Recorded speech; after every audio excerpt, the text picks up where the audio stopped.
ஆண்டவராகிய இயேசு கிறிஸ்துவின் இனிய நாமத்தில் உங்களை வாழ்த்துகிறேன். மத்தேயு 7ஆம் அதிகாரம் 19வது வசனம்.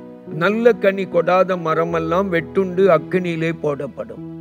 என கண்பானவர்களே, ஆண்டவர் கனி கொடுக்கிற ஜீவிதத்தை நம்மிடத்திலே எதிர்பார்க்கிறார். நல்ல கனி கொடாத மரத்தினுடைய முடிவு என்ன? நல்ல கனி கொடாத ஒரு மனிதனுடைய வாழ்க்கையின் முடிவு என்ன? அவன் நியாயம் தீர்க்கப்படுவான், அவன் அக்கினிக்கு உள்ளாவான்.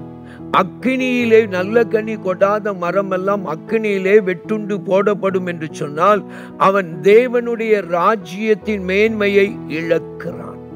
என கண்பானவர்களே, உங்களுடைய வாழ்க்கையை சற்று சிந்தித்து பாருங்கள். உங்களுடைய வாழ்க்கையின் எல்லைகள் நல்ல கனி கொடுக்கிறதா? நல்ல கனி கொடுக்கிற ஒரு வாழ்க்கை உங்களுக்குள்ளே இருக்கிறதா?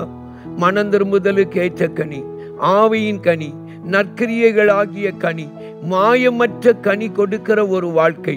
விசுவாசத்தில் மாயமில்லாமை, பரிசுத்தத்தில் மாயமில்லாமை, அன்பிலே மாயமில்லாமை, நம்முடைய வாழ்க்கையின் ஒவ்வொரு பகுதியிலும் மாயமில்லாத வாழ்க்கை வாழ வேண்டும்.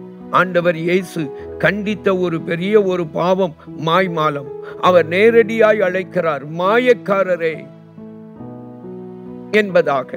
என கண்பானவர்களே, மாயக்காரராய் இருந்து விடாமல் உண்மை உள்ளவர்களாய் இருந்து நரகத்திற்கு நீங்களாகுவோம். வெட்டுண்டு அக்கினியிலே போடப்படுவதற்கு நீங்களாகி நம்மை காத்துக்கொள்வோம். தேவன் கிருபை செய்வாராக. ஜெபிப்போம். அன்பின் பரம தகப்பனே, உமக்கு நன்றி சொல்லுகிறோம். மாய்மாலத்தை ஜெயித்து நாங்கள் எங்களுடைய வாழ்க்கையிலே நரக அக்கினிக்கு தப்ப கிருபை தாரும். உண்மையாய் வாழ பலன் தாரும். இயேசுவின் மூலம் வேண்டிக் கொள்கிறோம் பிதாவே.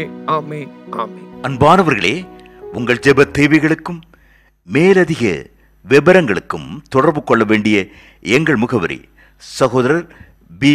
பொற்செல்வன் ஆசீர், கிருபையின் ஊழியங்கள், ஆபிரகாம் நகர், பெரிய நாயகபுரம், தூத்துக்குடி 628101.